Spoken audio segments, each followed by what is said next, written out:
बंदर देगर हैवानात की तरह एक हैवान है, मगर बाज़ मुफक्किरीन के मुताबिक बंदर की पैदाइश आम जानवरों की तरह नहीं हुई, बल्कि वो एक तब्दील शुदा मखलूक है।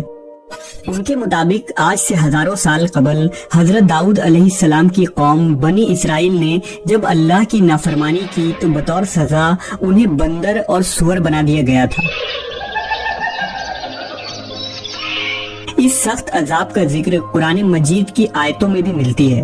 तो क्या आज इस जमीन पर जो बंदर मौजूद हैं वो कौम बनी इसराइल की नस्ल से हैं जो आज तक इस अजाब में मुब्तला हैं? इस बात में कितनी सच्चाई है हम इस वीडियो में जानेंगे।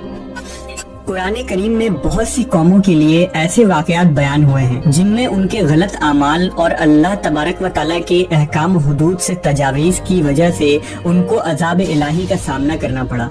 इस सिलसिला में एक मशहूर और इबरतनाक वाकया असहाब सबत का है। ये वाकया यहूदियों की एक बस्ती से ताल्लुक रखता है। ये वाक़या हजरत दाऊद अलैहिस्सलाम के दौर का है। उस जमाने में हजरत याकूब की औलादे जो बनी इसराइल कहलाती थी, उनकी आबादी लाखों में थी, जो अर्ज़ फ़लस्तीन और यरूशलेम में आबाद थे। उनमें से एक कबीला बनी इसराइल से इलाहिदा होकर एक दरिया के किनारे ईला नामी बस्ती में आबाद हो गए। उन लोगों की तादाद 70,000 के करीब थी और ये निहायत ही सरकश और नाफरमान लोग थे। इन लोगों ने अक्सर काम अहकाम तौरेत के खिलाफ शुरू कर दी। तौरेत के मुताबिक हराम करदा चीजों को इन्होंने अपने ऊपर हलाल बना लिया और मूसा अलैहिस्सलाम की शरीयत के मुनकिर हो गए।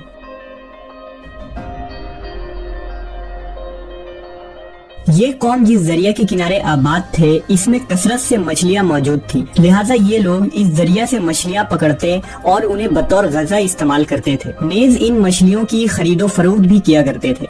लिहाजा अल्लाह ने उन्हें एक आजमाइश में डाला। हजरत दाऊद अलैहिस्सलाम की इस कौम को ये हुक्म मिला कि वो हफ्ता यानी सनीचर के दिन मछली का शिकार न किया करें और न दुनिया की कोई खरीदो फरोख्त करें। इस दिन उनके लिए मछलियां पकड़ना हराम करार दिया गया। अलबत्ता सनीचर के अलावा दूसरे दिनों में मछलियां पकड़ने की उन्हें इजाजत थी। लिहाजा हजरत दाऊद अलैहिस्सलाम के हुक्म से इस कौम ने इतवार से जुमा तक मछलियां पकड़ना शुरू कर दी, मगर हफ्ते को मछलियां दरिया में ज्यादा होती और बाकी के 6 दिन कम होती। हफ्ते के दिन जब भी दाऊद अलैहिस्सलाम की कौम दरिया के पास आती तो इतनी ज्यादा मछलियां देखकर उनका दिल बेईमान हो जाता। शैतान ने उनके इस लालच का फायदा उठाकर उनको उकसाना शुरू कर दिया और उन्होंने सोच लिया कि सनीचर को वो दरिया में जाल लगा दिया करेंगे और इतवार को पकड़ लिया करेंगे। इस तरह कुछ लोगों ने जाल लगा लिए और कुछ लोगों ने छोटे छोटे हौज घर तक बना लिए और इस हौज का दरिया तक रास्ता बना दिया। हफ्ते के दिन जब मछलियाँ इन हौज और जाल में आ जाती तो वो उसे पकाकर खा लेते। इसी बस्ती में अल्लाह के कुछ नेक बंदे भी मौजूद थे जो कहने लगे, ऐ लोगो, अल्लाह ने हफ्ते के दिन शिकार करने से मना किया है। ये जो तुम जाल फेंकते हो या छोटे छोटे तालाब बनाते हो, इनमें हफ्ते के दिन अगर मछली फंसती है तो ये शिकार हफ्ते के दिन का होगा। अल्लाह के अजाब से डरो, अल्लाह की नाफरमानी ना करो। वो लोग इन लोगों का मजाक उड़ाने लगे कि हमारी जो मर्जी होगी हम वो करेंगे। तो यूं अल्लाह के उन नेक बंदों ने बस्ती के बीच में एक दीवार को खड़ा कर दिया और ये हुक्म नाफिज किया कि अल्लाह की नाफरमानी करने वाले इस तरफ हो जाएं और हम जो अल्लाह के फरमाबरदार हैं इस तरफ रहेंगे। वो सारे लोग बार बार उनसे कहते रहे, ऐ लोगो, अल्लाह से डरो। कौम समूद और कौम लूत का जो हश्र हुआ इसको याद करो। अल्लाह की नाफरमानी ना करो वरना तुम पे भी कोई अजाब आ जाएगा। वो सारे नाफरमान जिनकी तादाद 12,000 के आसपास थी, सब हंसते रहे और कहने लगे, ये तो सब किताबी बातें हैं, हम पे कोई अजाब नहीं आएगा।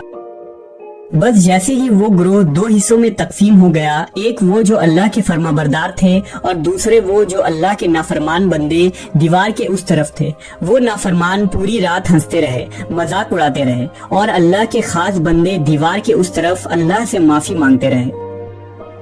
अगले दिन जैसे ही सुबह हुई वो नेक सालेह इंसान उठे। उन्होंने महसूस किया कि दीवार के उस तरफ से किसी इंसान की आवाज नहीं आ रही थी।